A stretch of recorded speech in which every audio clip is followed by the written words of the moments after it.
Welcome to the Heal Black Joy podcast. Hi, I'm Lola Troy, the host and curator of Heal Black Joy, the learning platform for our community to heal our Black joy with tangible and attainable programs for the mind, body, soul, relationships, and businesses. And in today's conversation, we are celebrating authors in our tribe who have books. And so we have started our Heal Black Joy book series. And tonight we're going to be talking to a special author by the name of Kai Kelly. And she's going to be sharing her book with us.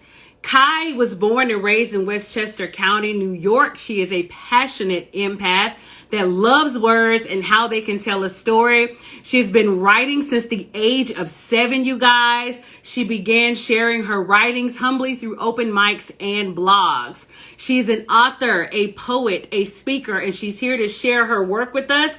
And it is called Love Kai. So I'm going to get her in to see if we can talk to her right now.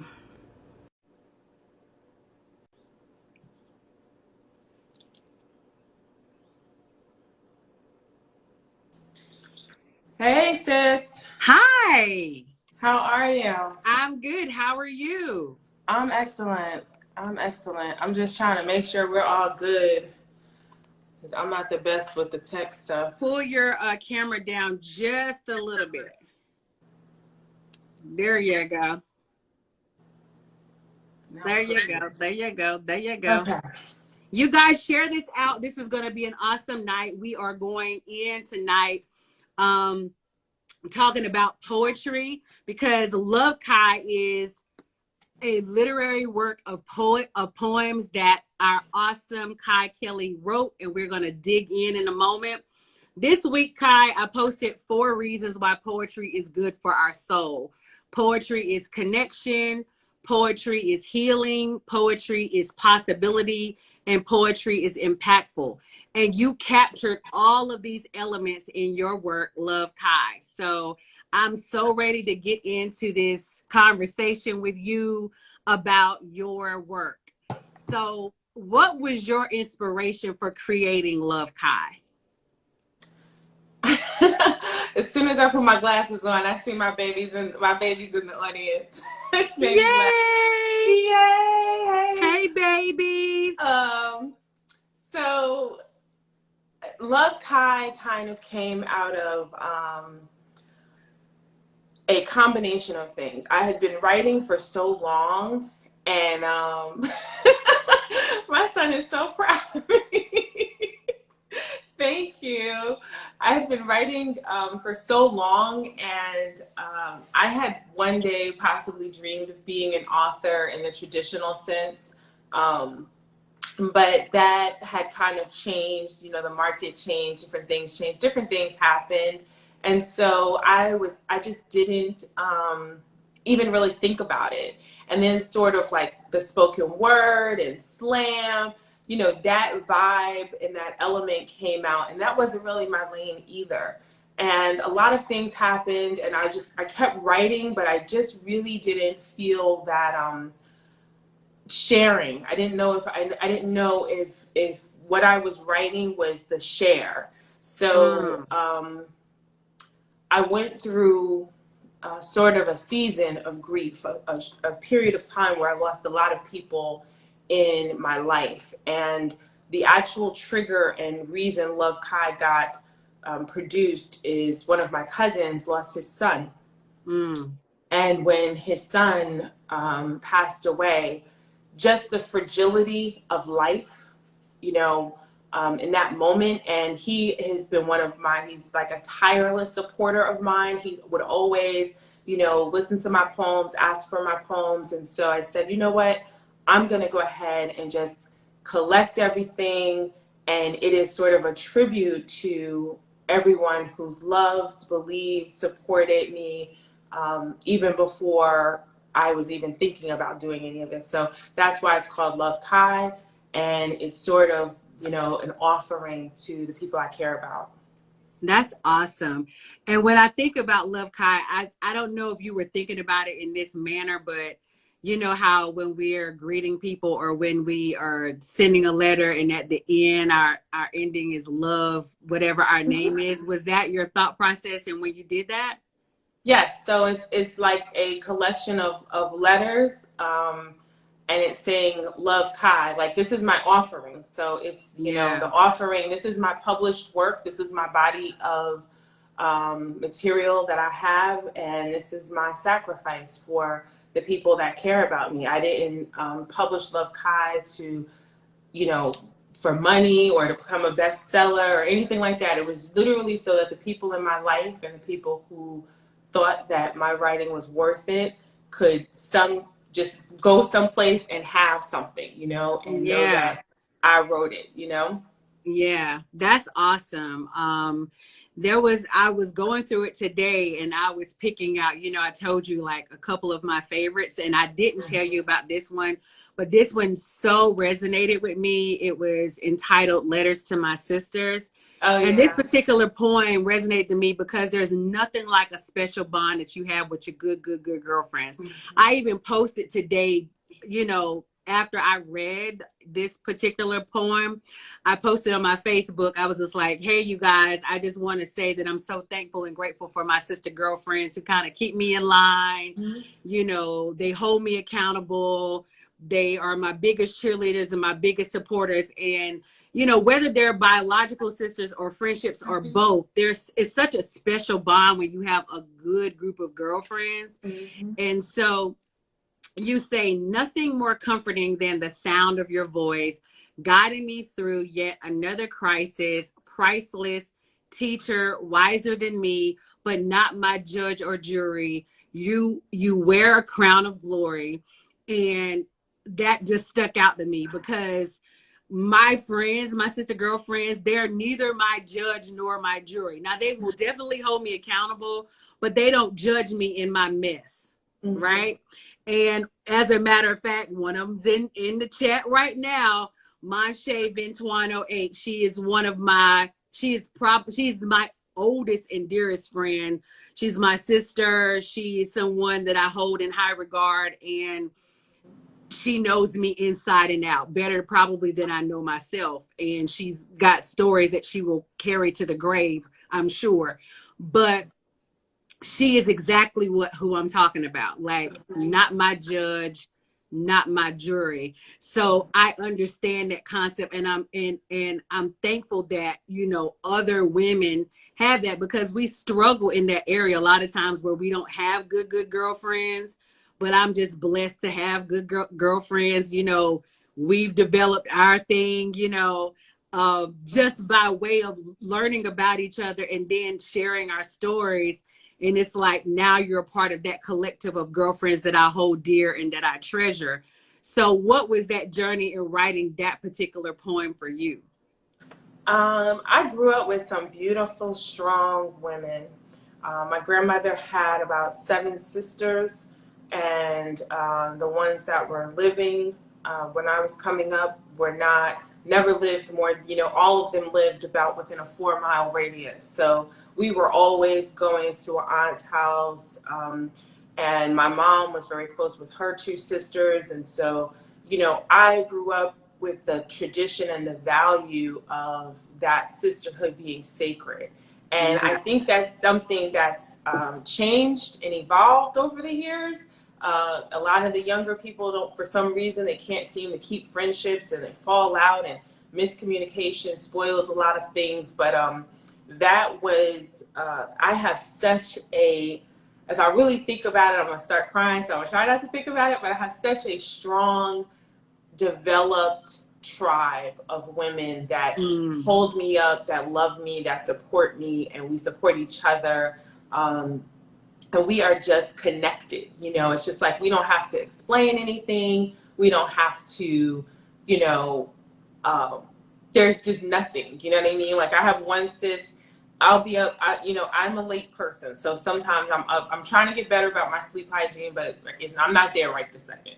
So I'll be in my head by myself, and I'll just send her a message, thinking I'm just sending a message out into the universe. You know, she'll like a normal person text me back in the morning, and nope, it's like it doesn't even miss a beat, you know. And it's the same way with her. She'll text me, and we just get each other. We hold each other sacred. We keep that community, and that poem was just part of the tribute. So when I say love Kai, and I talk about it being a sacrifice and it being an offering to the people I care about, there are different things in there for different people in my life that sort of supported my process of existing, of being on the planet, you know, of being a mom, of being a woman, you know, of not losing my mind. So that's what that's about. Can we talk about that for a second? Because you just touched on something that I think is so problematic in today's society, and that is not having enough community where we share our experiences and share our stories. I remember Gabrielle Union talking about it. I remember her talking about it in an interview, and I can't remember which one, but it was when she was talking about her book and how she was going through that journey of not being able to get pregnant or going through her surrogacy journey. And people just don't talk about their experiences enough, where it's like, I think that generation of women, like, they pass down so many things, like, you know, wear a slip and put on your camisole, and, you know, those things that and wear stockings, the things that were very important about being a lady and being feminine. Somehow that's gotten lost in translation with this next generation of girls. And I think that if we kind of made it an important conversation to share. I try to do that with my daughter and my goddaughters, to share my experiences and share the things, not just the good of what we do, but share the bad as well as the indifferent of what we've done. You know what I mean? Because I think if they look at us as superheroes and not necessarily human, where we're having a human experience, where we have made mistakes and we have made bad decisions at times, I think it would be a more authentic conversation. And I think they would get something out of the conversation that they can, you know, apply to their life and say, you know what, maybe I'm not so bad. Because a lot of kids, they're so hard. They don't give themselves grace. No. But I think that also has to do with the relationship with aging, right? So what has happened from a previous time to now is that it's not sexy to age. It's not sexy to have gray hair. It's not sexy to have a certain body type anymore, you know? So what's happened is that women of a certain age are competing with younger women, sometimes for the same men.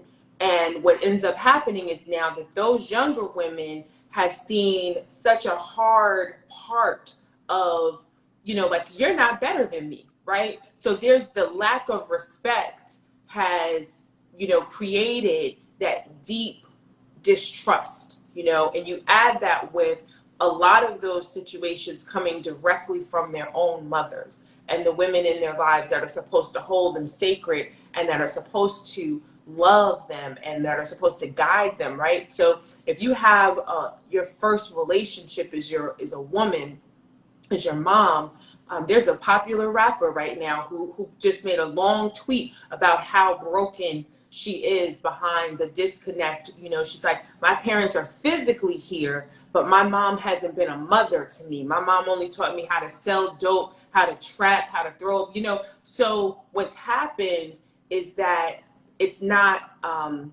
held sacred anymore. That reverence that was around, you know, my grandmother was like, it was like a halo was around her, right? Yeah. You know, and if she spoke, you listened. If she gave you some information, you wanted it. What happens now is that a lot of the younger women feel that we're their competition and we're only telling them something, you know, to be haters or to be hateful towards them, right? Because that's what they've experienced. So it's unfortunate, and I do know that it's an issue that we need to somehow correct, because whether you're 8 or 80, you have the capacity to be an imbecile. So there's nothing that says your age defines your intellect. Your age does not define your intellect or your maturity level. So you can be a grown fool or you can be a young, wise person. And really, really, when you understand that, you know, I've learned so much from the younger generation. I love being around them. I love what they have to pour into me. They teach me things all the time. But once you understand that, then that divide and that distrust is dismantled. Yeah. It is definitely dismantled. I love what you said about being an old fool and someone who's young but also wise. I love being around young girls because I learned from them. I learned so many different things from them. This generation is really free in their expression, and it's something that I love about their generation is that they're very free in their expression. So what I'm gathering from what you said in this poem and what you're talking about now is that the sacredness is what's missing. And we just gotta, you know, hold on to the sacredness of those relationships with women. So we have to And people, cultivate that. and people, this is another thing that's happened. You know, we don't, what we see because of social media and the internet is people used to just fall out, right? You fall out with Susan. I just picked the name because I saw that thing. Not, she didn't fall out with you, but you fall out with Susan on Tuesday and you just don't speak to Susan again. You don't have to go back and tell everybody everything that Susan ever told you. She don't have to go back and tell everything that you ever told her. Y'all just go your separate ways. That's a different mindset. What the internet and social media has allowed is that you fall out with Susan. You don't even have to have a conversation with Susan. You can block Susan on everything and talk bad about her till infinity on the internet. And she doesn't get a chance to defend herself. And now all her secrets are with you. Yeah. And that is a huge problem. You know, it's like if we fall out, I'm just dead to you. You know, and I have a poem about that in my upcoming book that's about what happens when I'm done, right? I'm not you know what did Beyonce say?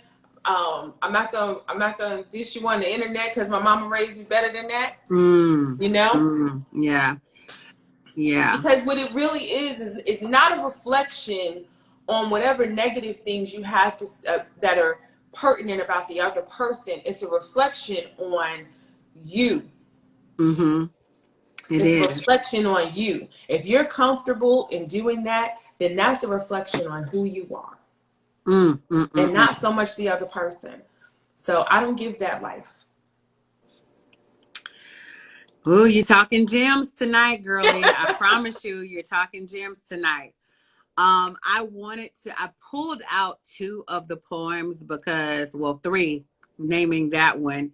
And then there were two others that really spoke to me. And I think that they would be very transformative in this conversation because this one particular poem, Reluctant Rehab, is something that a lot of us experience in our families where you have someone who has an addiction and they are reluctant to go to rehab or reluctant to get better.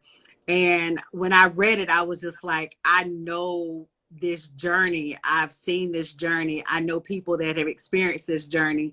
So do you mind sharing Reluctant Rehab with us so that everybody can get a glimpse of your work and your creativity? I just want to preface. I love this poem, but this poem has had such a the reaction that I've gotten from this poem has been so interesting to me because I know where I was at mentally when I wrote it, and I just want to remind people that there are many kinds of addictions. Yeah. And so not to limit your belief as I'm going through the poem. That's all I'm going to say about that. And so here it is, Reluctant Rehab. You involuntarily checked me into rehab. I threw up on the brick slab. At the gate, began to hallucinate. Head spinning, not winning. Against my will, you forced me to detox, meditate, and get clean. I came through the door, cussing and biting, screaming extra mean.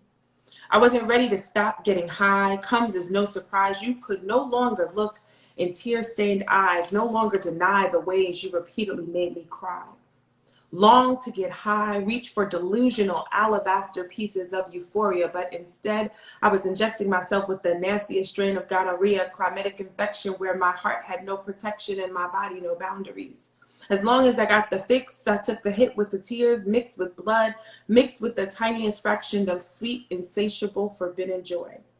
I wasn't ready to go to rehab. I was still mastering the toys I made and the slavery I disguised as choices and decisions crafted with no precision or concern, manifested from ashes of the burn. I wasn't ready to go to rehab and find purpose, get into a relationship with peace and learn the essence of sleep. I wasn't ready to be good. I liked cruising through the hood at night, looking for the pilot of my next flight. I felt so in control and never alone, on top and unstoppable. You dragged me here against my will, even though I already paid the exuberant bill for you and for me. Itemized line by line, I paid in full when I subconsciously decided to disconnect from your bull.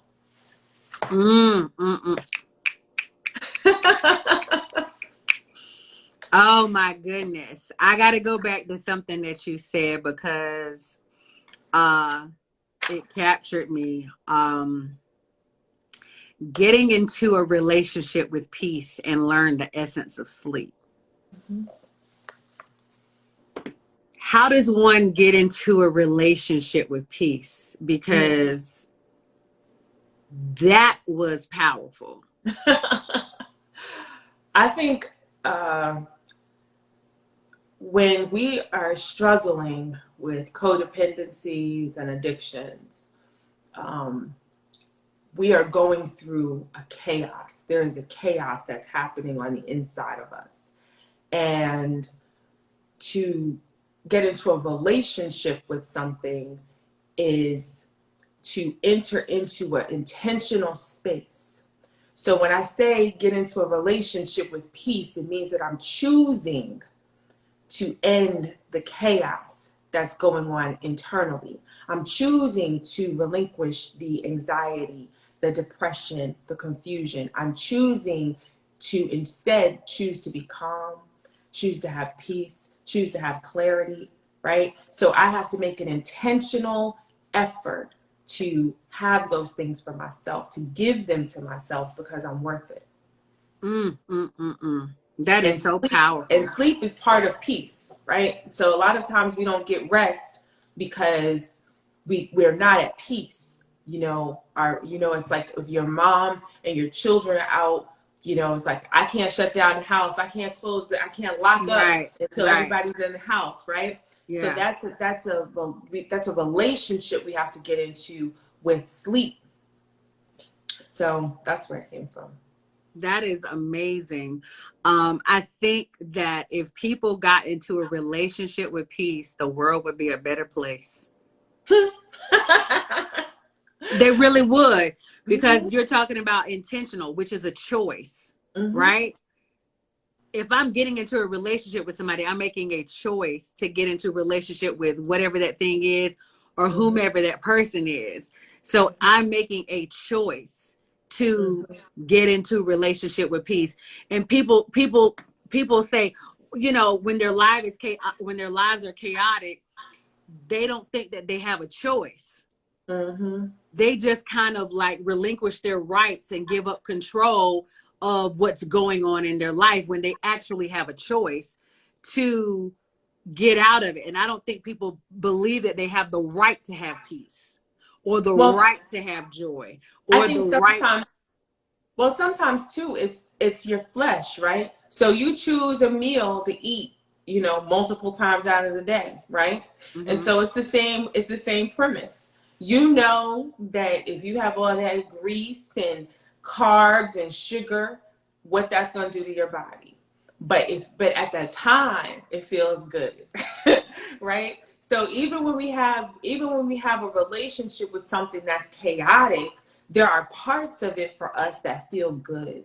And those are the parts that we actually want to continue to be connected to. One of the hardest things for a substance abuse addict is the withdrawal, is to go through the withdrawal. And so when I was writing this poem, that was one of the things that was really high, because it's like, it's not the fact that they even get a joy from their relationship with the drug anymore. It's that they don't want to go through the withdrawal. They don't want to have the chills. They don't want to be up and shaking all night. Now, it's not going to last forever, right? So just like when you break up with somebody, you break up with a girlfriend, you know, something happens, you're hurt, you're sad, you don't know, you don't want to eat, you feel a certain, it's not going to last forever, but you don't even want to experience that brief period of pain, that brief period of withdrawal. Because people don't like to be uncomfortable. No. We like everything to be right here, even though everything right here is still below normal. Mm-hmm. Right? And so, that's something, say that, but say that again, because, you know, sometimes when we say things. Yeah. We rather have a relationship with below normal, substandard, inadequate, not enough, just barely, right? Than to have no relationship at all. We rather have a relationship that feels like lack than to be still and have abundance. But not only that, we will turn that relationship of lack and try to make it more than what it is. We will try to convince ourselves and others that it's more than what it is. And that's when you know that it's below standard. That's when you know it's lacking. That's when you know it's even below the level of normal, because you're trying to make up for that deficit, and you're trying to not live in your truth and understand that this is a deficit. I think it's hard. I mean, acceptance, you know, you look at the 12 steps of recovery, right? One of the first one is acceptance that you have a problem. Acknowledge that there's a problem. We spend so much of our lives, we spend so much time in denial. Do I look fat, babe? You know you're fat. You know you put on weight. You know you can't fit it. You know it. You don't need anybody to validate that. That's denial. We deny ourselves in small places, and we'll deny ourselves in big places as well, because it feels better to not have to do the work of sifting through that acceptance and that truth, right? Because if you say, I really have put on weight, I got to do something. Now there's a call to action.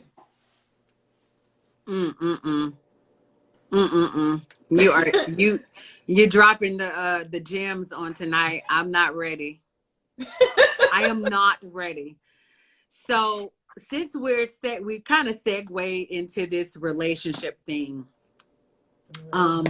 Another one of your poems that I would love for you to recite for us is Alone in Love. And the reason why I chose this particular poem is because I've experienced this, where you've been in a relationship with someone, but you felt alone in it.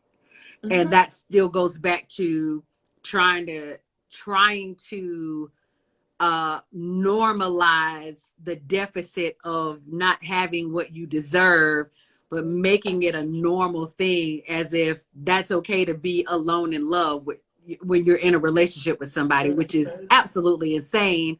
But women and men do it all the time, and it's toxic, and it's not the best thing for you, but people do it all the time. So do you mind sharing that with us as well? Sure. It's called Alone in Love.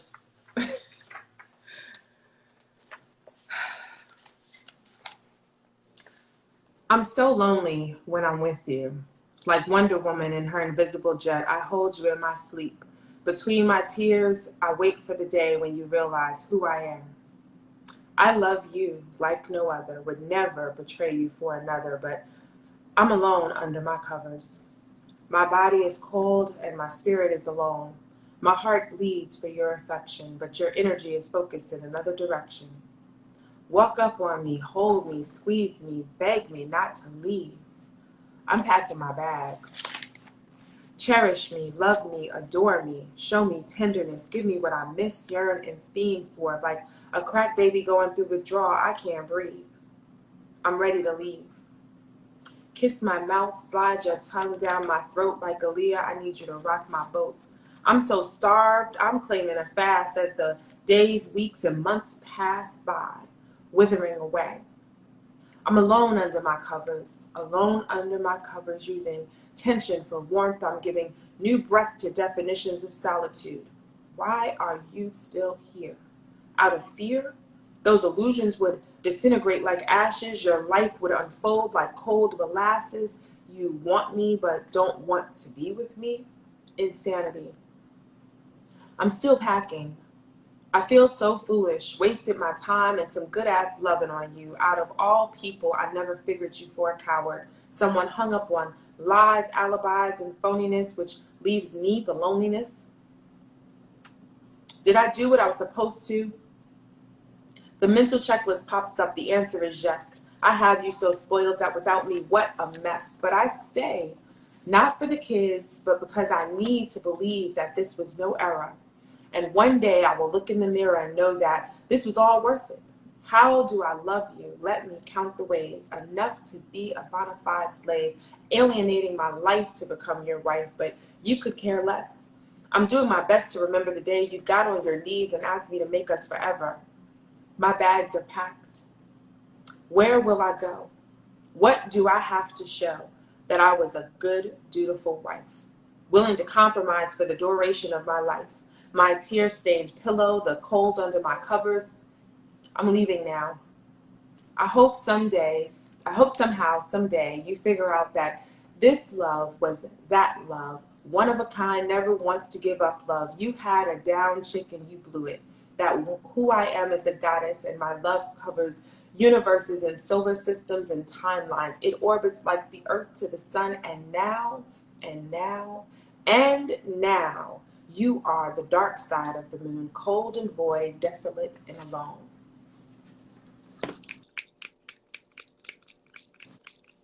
That was amazing. What I have learned about this poem, because I heard it differently when I read it than when you read it, because you wrote it, so you know where the inflection goes. And I think that's another beautiful thing about poetry is from the lens of the writer and also the ears of the listener, we can take it, and interpret it to be something completely different than from what the writer actually wrote it. But when I heard you say a particular thing throughout this entire poem, I understand as a mother, as a wife, as a woman, the fight that we go through in our minds when you are deciding whether or not you're going to stay or whether or not you're going to go. And that was so apparent in your writing, because even though your thoughts were saying that, this is the reality of what's going on, you're like reminiscing over the things that have happened. But at the same time, you're making a declaration like, but I'm getting ready to go. My bags are packed, right? But you did blah, blah, blah, blah, blah, blah, blah. But I'm getting ready to leave you. You know what I'm saying? And that is so real. That is so real, because we experience that. We experience that when we make those decisions that we're going to leave. Mm-hmm. I think that marriage, I think that anyone that gets married and thinks that it is linear, that thinks that it is a straight line, that thinks that every day will be the wedding day, that thinks that every day will be the wedding reception, I think that that is very idealistic, and it's just not accurate, right? And so what that poem was really about was understanding that when you make a lifetime commitment to somebody, temporary things are going to pop up. Mm-hmm. Temporary things are going to show up. You're going to get hurt in a relationship that you're Mm-hmm. in for the rest of your life. You're going to Yeah. get hurt. My grandparents were married for 49 years. I don't dare to sit here and say to you that it was a perfect relationship, because there's no possible way. Right. You're with somebody for 49 years, they got on your nerves at Yeah. least once. They got on Yeah. your nerves at least one day after the wedding day until you died. One day was Yeah. not their day, and one Yeah. day was not your day. Yeah. So I think that and we go into all of our stuff. We go into our work relationships, we go into our friendship relationships, we go into our marriages with our own set of mores. So our own set of our upbringing, our culture, our experiences, and the things that we hold at a value and carry with esteem. So you're merging those things. Your husband or your wife may not have those same things. They may not have had that same modeling. They may not have had that same experience that set. So their ability to communicate, their ability to show affection, their ability to be a provider, or be domestic, are going to span the range. And these are things that you're going to really dig into Right. after the reception. Mm-hmm. These Mm-hmm. things are not going to really show up in a way that you have to sit with, for the most part, until long after the party favors have gone out, long Mm-hmm. after the champagne has stopped spilling. And it's like my father says, making a commitment to the commitment, because Yes. there are ebbs and flows in your relationship. There's ebbs and flows in life. So and singularly, you're going to go through your journey, and your spouse or your partner is going to go through their journey. And then when you think about it, from the day that you get married, from your wedding day, the next day you can almost guarantee that there's something about you that is different, right? Mhm. You don't remain the same person, and you don't grow at the same rate that another person grows or doesn't grow, right? Mhm. So that constitutes some level of discord where you're going to have to come against their thought process, their belief, Mhm. what's going on in their life at that given point in time. And why am I going to make this decision right now that I'm going to commit to this person, even if it's not agreeable to what I think they should be at this moment? Right. And that is tough. Committing to the commitment is one of the things, so a little bit about me. I was married for 12 years. And one of the things that really pushed our marriage to last as long as it did was the commitment to the commitment and what that looks like. And that's the thing I think a lot of people get wrong. That's why we have these $200,000 weddings and then a breakup 18 months later, because they're focusing on the wrong thing. Your partner is not a bracelet. They're not a pair of earrings. They're not an accessory to make your life look good or to improve your status at the job. It's a person that you're dealing with, and Mm-hmm. part of the commitment, whatever you believe in, whatever your faith is, whatever whatever you follow, you made a covenant. So the covenant is bigger than you. You're not greater than the covenant. So even when things are bad, you have to pray over your partner. You have to bless your house. You have to continue to show up intimately. See, and a lot of people don't want to have that conversation. People think that it's okay to put people out on the couch and put them in the man cave and put her in the she shed and all this foolishness. It's ridiculous. So The for our listeners, can you explain what covenant is? A covenant is a sacred agreement it's like back in the day used to say something, how we have gotten to the point of saying in New York, we used to say, your word is your bond. Back in the day, you used to make an agreement. Me and you would make an agreement and we write it down, and then they would put a seal on it, right? They put a wax seal on it. And that wax seal meant you and me that's our honor is in that situation. That's our integrity. So if you're a Christian, if you got married by a pastor, which most people that are getting married do, you got married by a pastor, that covenant is between you, your husband, and God.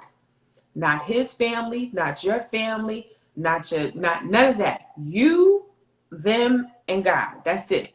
If you're Muslim, it's Allah. So when you decide to have an issue and you don't like them on Friday, they don't like you on Tuesday. And I know I'm not here to preach about marriage, but because it baffles my mind. People weaponizing sex, people weaponizing their children, people weaponizing finances. Those are not things that are even available, right? Because when you make that covenant to be with someone for the rest of your life and the rest of their life, they can only have sex with you. You make a covenant to be with somebody for the rest of your life and they are the provider and they're providing for you.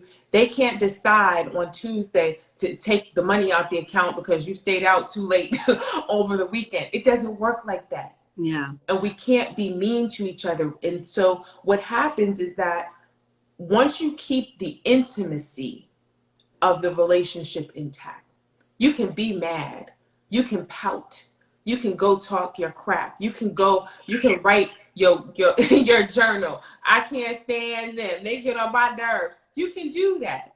Mm-hmm. But you still make sure that you show up in the way that you promised to.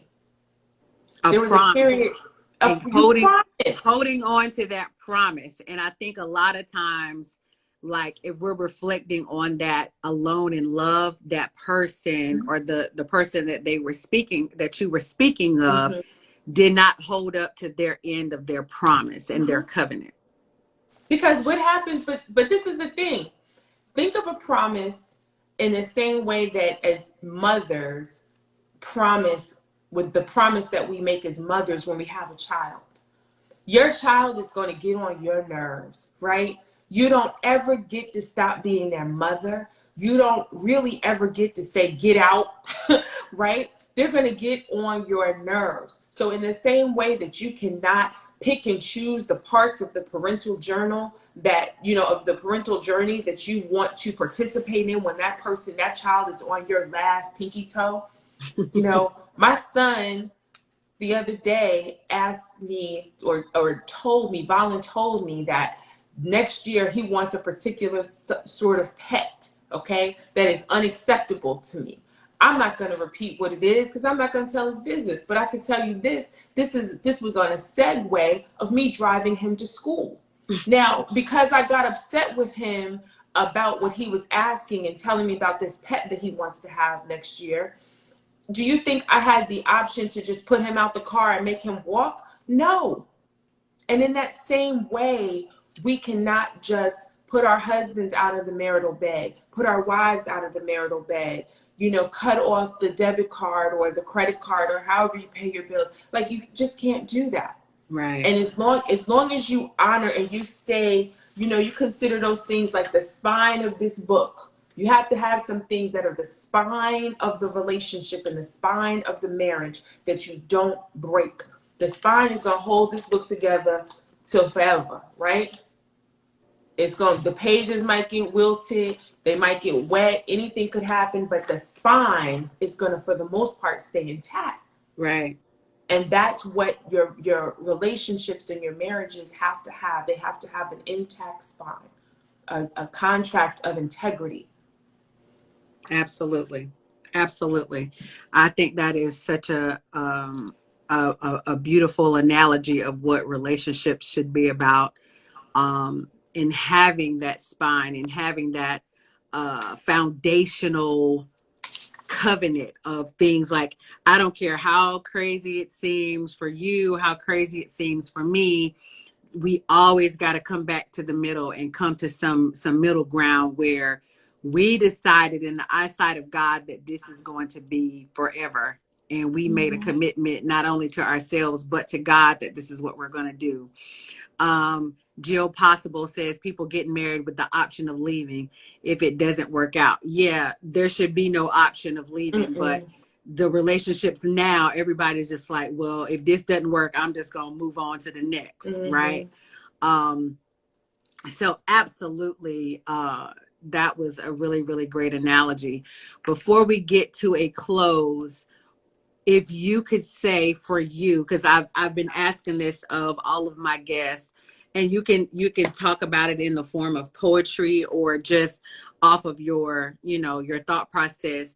What does, when you think of heal Black joy or healing your joy, what does that mean for you in this season? I think heal Black joy is very intentional and specific, and so I'm gonna speak because I always have to speak. People will say, well, what does race have to do with anything? Race has everything to do with the thing, because I'm having a totally different experience on this planet as a Black American woman, right? Yeah. So heal Black joy is moving and pushing Black and melanated people back into an intentional, joyful experience, right? Because we don't necessarily have joy built in to our lives, right? So if we don't have a church community, if we don't have a church relationship, if we don't have certain things, we don't have a certain level of self-care, we don't have a certain level of a relationship with joy, with peace. So I think Heal Black Joy is really pushing people back into thinking about what brings me joy. What brings me joy, and what of the things that bring me joy am I actually doing, and what should I be doing? And what can I do? Absolutely. What brings you joy in this season besides writing?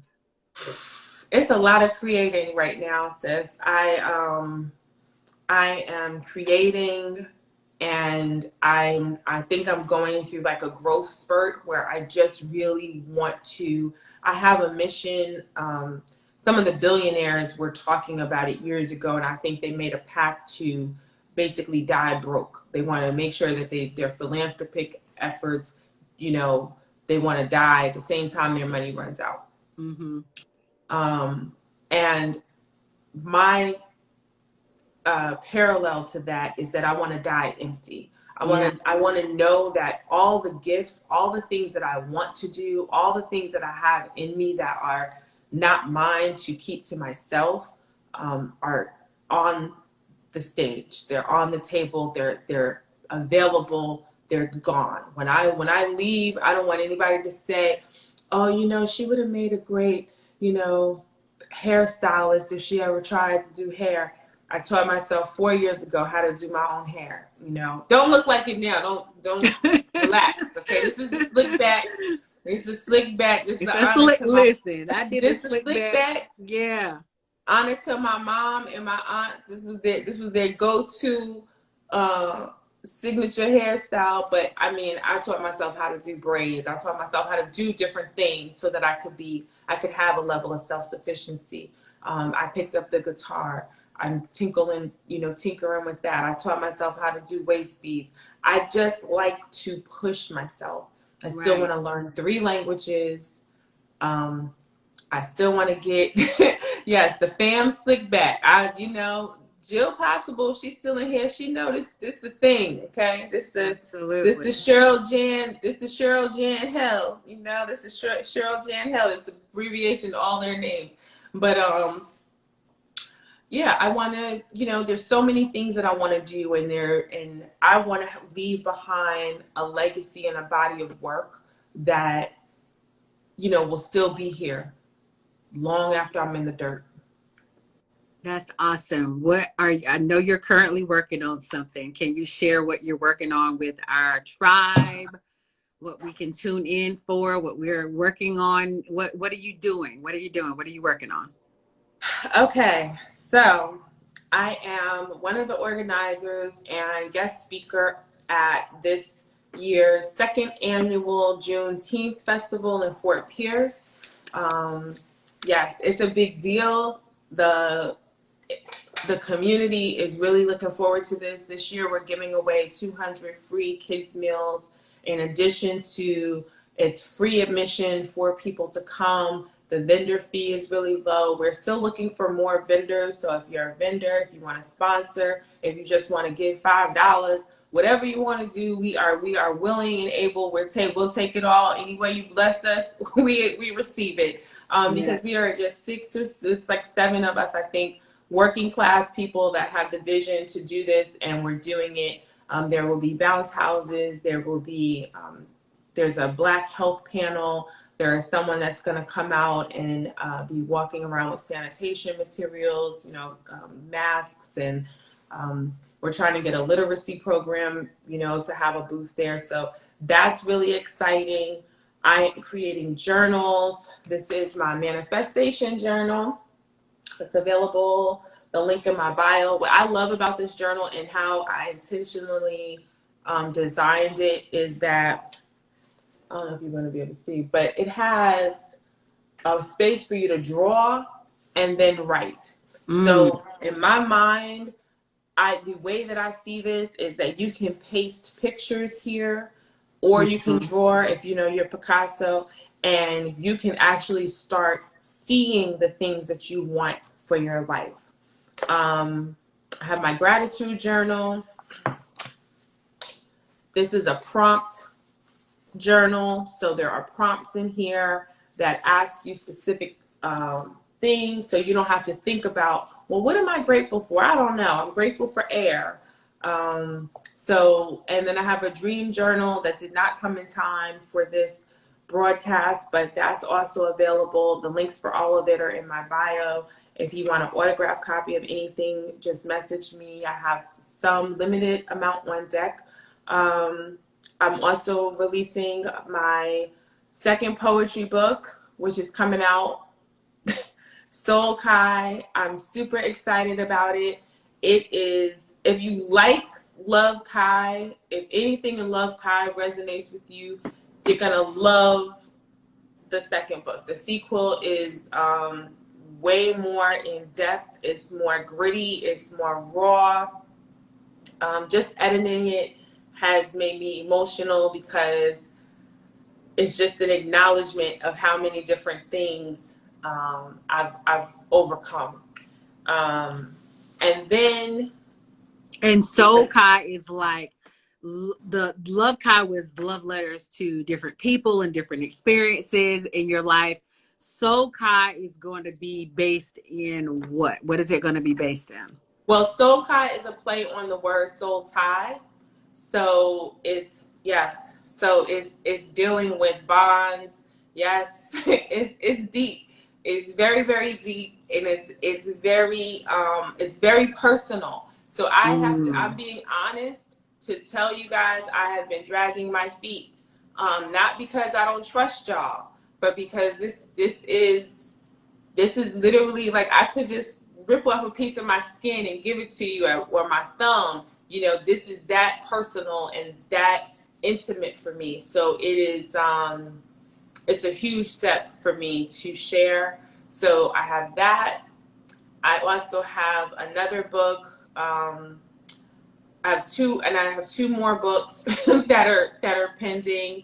One is about Juneteenth, and it's actually a practical guide to get people through the process. Like, so what does Juneteenth mean?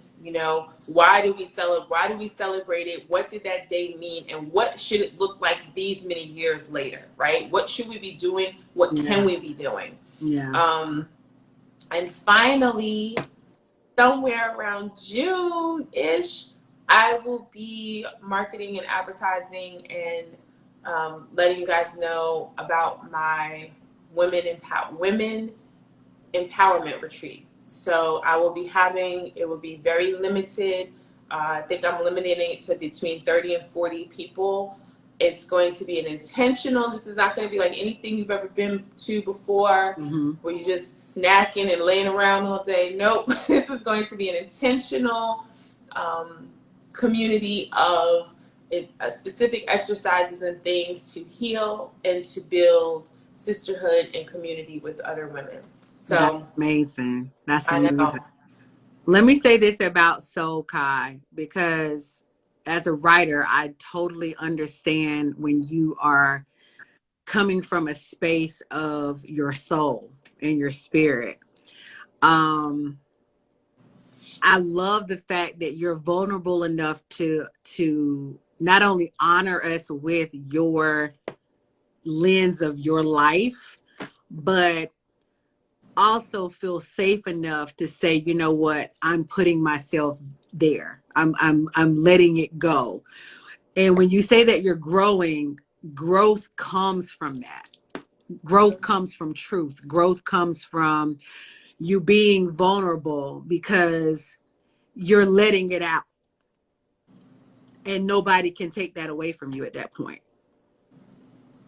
It'll also be my last poetry book for probably for this decade. So if when it comes out, that like James Brown used to lay out on the stage, you just come with the cape, that's all you get, because that's all I got. That's all I got for you. I get it. I Yeah. get it. But I applaud you for being so transparent, being so, vulnerable to share not only your work with Heal Black Joy Tribe, but just being a person, a sounding board for myself. We, came about meeting online. That's one thing I love about online and about social media is that, yeah, it has its quirks with polarizing a lot of stuff that we probably shouldn't be watching or taking into our spirits and our ear gates and our eye gates. But one thing that I do take away from it that I think has been beautiful for me in this time space is that I get to connect with people like you and be able to share and I've found and developed a new friend and a new sister. And my prayer has always been, God give me, divine connections and divine timing, with divine people. Right. And I totally believe that this is one of those things. And so I just can't thank you enough for sharing your work with us on my platform and just being able to get on the phone and just chop it up and share our stuff, like like the good girlfriends do. And just thank you for being you. I don't know what else to say, but thank you for being you. Well, I appreciate that. And I had a thought while I was getting ready tonight, and I said we were bound to connect, because I thought of three things, three physical attributes that we have, that I was like, we were bound to connect, because we got the Sade forehead, okay, we're cool with the slick back, and we got these, we right here with it. So I was like, we're meant to be in each other's company. Soul sisters. We soul sisters, honey. Soul sisters. Absolutely. I Thank love you you to for life. I'm grateful for you. absolutely. Thank you for having me. Thank you. This picture, I love this painting. It was custom for me by my little cousin niece. She is an artist, and she wrote the most beautiful on the back of this. She inscribed a personal message to me, which I love. I got it for Mother's Day, and she's phenomenal. That's awesome. So I want to thank you. I want to thank our Heal Black Joy tribe for tuning in. Those who have not been a part of Heal Black Joy, you can always catch our content here. We are live on Facebook, Instagram, TikTok, as well as YouTube. For those of our Heal Black Joy tribe members that cannot be on the live on Thursdays, we upload our lives on our YouTube channel on Fridays at 8 p.m. Eastern Standard Time. So if you have some friends, you have some family members that love poetry and want to get involved with Kai Kelly and Love Kai, and you want to watch this episode, make sure that you tune in to our Heal Black Joy YouTube channel on tomorrow night at 8 p.m. Also, in my bio, my link, we will have a link to go to Love Kai, so that if you want to buy and purchase Love Kai from Kai Kelly, I'm getting tongue twisted. It's okay. Buy Love Kai by Kai Kelly. I will have that link in my bio as well. So thank you. I'm working on. I want you guys to get it directly from me. So if you want the book, you can get it autographed. So I was supposed to be taking a nap to get ready to be here, and I was feverishly working on, a little landing page situation so that everything would be streamlined. So stay with me. Hang in there. Hang in there. We'll have it. We'll try to have it up by tomorrow if we can, guys. Yeah. All right. Well, thank you guys for tuning in. It's been wonderful. Have a good night. Bye. Bye.